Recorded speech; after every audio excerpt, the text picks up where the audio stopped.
जय हिंद। आज का ये आगे बढ़ाते हैं क्लास को। आज का ये हमारा प्रमेय आपको ध्यान से समझना है और इसका यूज हम लोग आगे जो क्वेश्चन आने वाले हैं उसमें इस्तेमाल करने वाले हैं। तो प्लीज आज लास्ट तक वीडियो जरूर देखिएगा, ठीक है। चलिए देखते हैं। कह रहा है कोई प्रमेय, p कोई अभाज्य संख्या हो तो यदि p a स्क्वायर को भाग करे, पूर्णतः भाग करे, ध्यान रखिएगा, तो पी ए को भी भाग करेगा, ठीक है, यानी विभाजित करेगा। जहां पे ए क्या है, ए हमारा कोई धनात्मक पूर्णांक होना चाहिए। तो इस पूरे प्रमेय का क्या मीनिंग है, मैंने ऑलरेडी यहाँ पे लिख दिया है। इसका ये मीनिंग है कि यदि कोई हमारे पास अभाज्य संख्या हो, जैसे फॉर एग्जाम्पल 2 हो, 3 हो या फिर 5 हो, तो इनमें से मैंने कोई अभाज्य संख्या ले लिया, जैसे मान लेते हैं 5 कोई हमारे पास अभाज्य संख्या है जो किसी दूसरे कोई भी पूर्णांक जिसका वर्ग, जैसे मान लेते हैं एक हमारे पास पूर्णांक ले लेते हैं 5 का वर्ग मान लेते हैं 25, है ना। तो 5 का वर्ग मैंने ले लिया, जिसको मैं बोल रहा हूं यहाँ पे फिलहाल 25, ठीक है।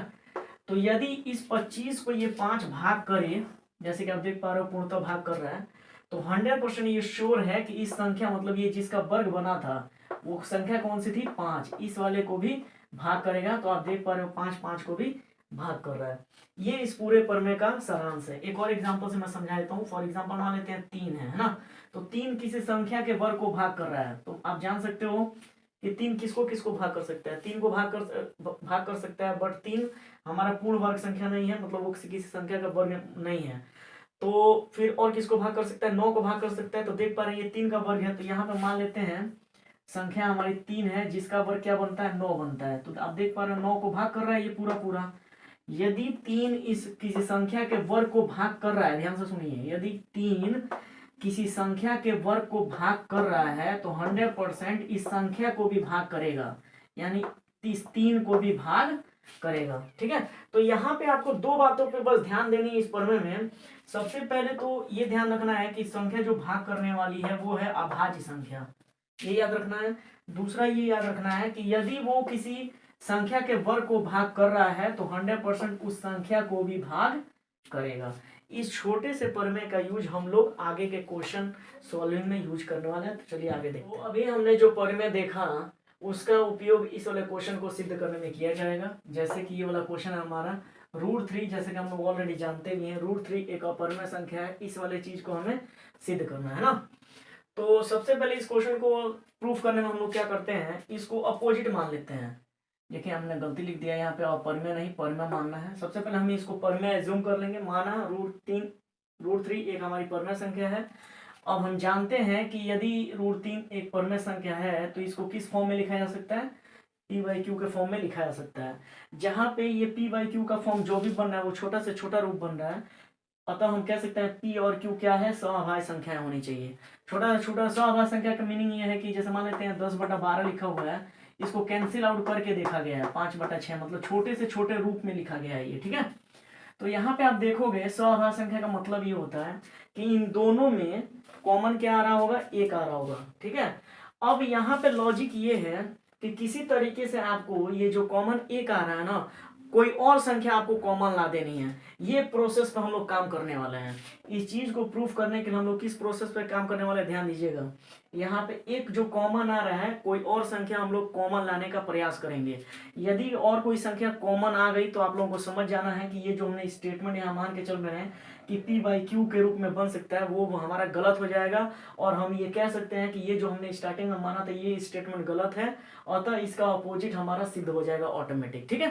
तो ये प्रोसीजर आपको ध्यान रखना है। क्या मैंने बोला, ध्यान दीजिए। p/q में कॉमन क्या आ रहा है, 1 आ रहा है। हम लोग क्या प्रयास है कि कोई और संख्या आए कॉमन। उसके लिए हमें क्या करना पड़ता है, कुछ प्रोसेस करना पड़ता है, वो ध्यान दीजिएगा। प्रोसेस आपको याद रखना पड़ेगा। सबसे पहले क्या करते हैं, दोनों पक्षों का वर्ग करते हैं। जैसे ही आप वर्ग करोगे तो आप पाओगे √3 का स्क्वायर 3 बनेगा, p का स्क्वायर यहाँ पे p स्क्वायर हो गया, q का स्क्वायर तो q स्क्वायर तो q स्क्वायर है। और इस वाले चीज को हम ऐसे लिख सकते हैं, q स्क्वायर को यहाँ पे मैंने रिप्लेस कर दिया, 3 को यहाँ पे ला दिया, तो q स्क्वायर की वैल्यू क्या मिलेगी, p²/3।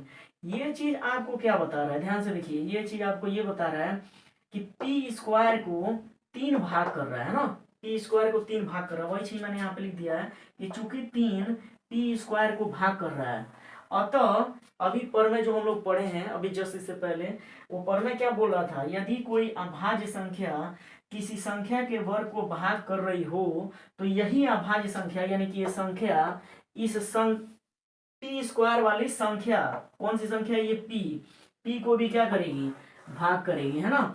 हम एक बात यहां से नोटिस कर पा रहे हैं कि 3 पी को भाग कर रहा है, यस या नो, क्लियर है। पी 3 पी को भाग कर रहा है, ये बात स्पष्ट है। अब इसी प्रकार यही प्रोसेस दोबारा हम लोग रिपीट करने जा रहे हैं, ध्यान दीजिएगा। यही प्रोसेस सेम रिपीट करेंगे और यही स्टेटमेंट उल्टा ला देंगे, किसके लिए, क्यू स्क्वायर के लिए। तब उस कंडीशन में 3 क्यू स्क्वायर को भी भाग करेगा, उस हिसाब से बोल सकते हैं कि 3 क्यू को भी भाग करेगा। अब इन दोनों को जब कंबाइन करोगे आप तो इस क्या कंक्लूजन आएगा कि 3 पी को भी भाग कर रहा है और यही 3 क्यू को भी भाग कर रहा है, जो कि इस वाले का विरोधाभास हो रहा है। इस वाले स्टेटमेंट का क्या हो गया, विरोधाभास हो गया, एक तरीके से गलत मतलब आभास महसूस हो रहा है। तो हम ये कह सकते हैं कि ये क्यों ऐसा प्रतीत हुआ या क्यों ऐसा प्रूफ कर पाए, वो इसलिए कर पाए क्योंकि यहाँ पे हमने गलत एज्यूम कर लिया था। क्लियर है ना। तो चलिए नेक्स्ट वाले स्टेप पे चलते हैं। अभी जो हमने वर्क किया है same to same process Q के लिए देखते हैं। तो नेक्स्ट स्टेप में आपको क्या करना है, देखिए मैंने क्या किया, मैंने ये मान लिया कि जो हमने अभी भाग दिया था कि P को 3 भाग करेगा, मान लेते हैं वो भाग m बार चला गया है ना, ये हमने मान लिया, माना, ठीक है। हमने मान लिया कि जो 3 P को भाग कर रहा था वो m बार भाग चला गया। अतः यहाँ से क्या कंक्लूजन आ सकता है, तो P की वैल्यू आ जाएगी 3m।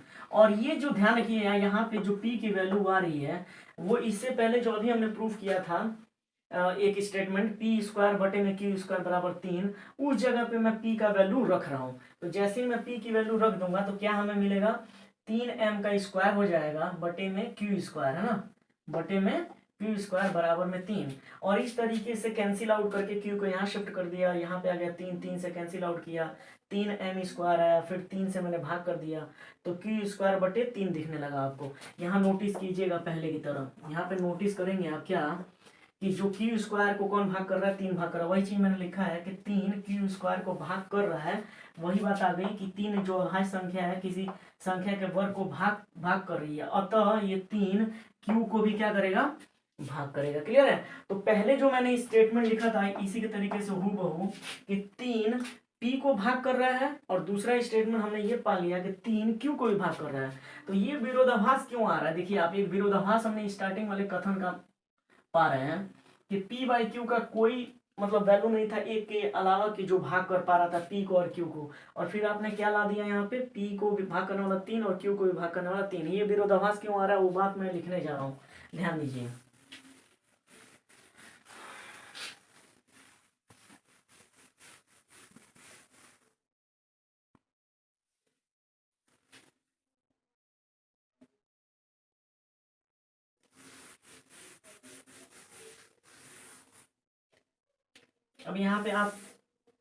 अब यहाँ पे आप इस तरीके से कुछ लिखेंगे कि चूंकि P तथा Q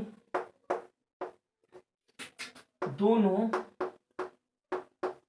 3 से विभाज्य हैं,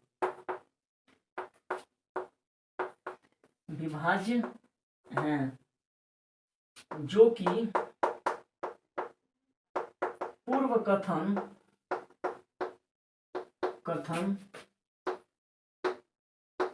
P बाई क्यू सअभाज्य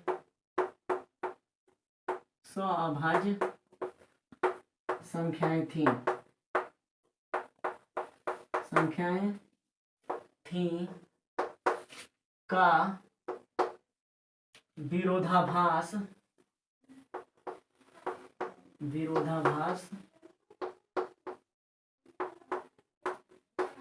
विरोधाभास उत्पन्न, P तथा Q दोनों 3 से विभाज्य हैं, जो कि पूर्व कथन P बाई क्यू सअभाज्य संख्या थी का विरोधाभास उत्पन्न कर रहा है।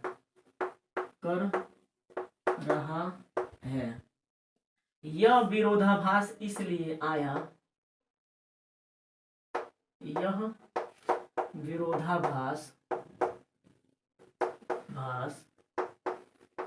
इसलिए आया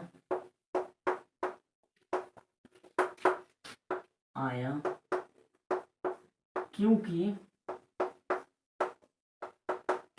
हमने √3 को परिमेय माना था, अतः √3 परिमेय नहीं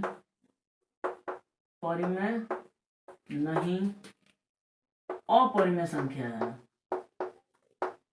परिमेय संख्या है।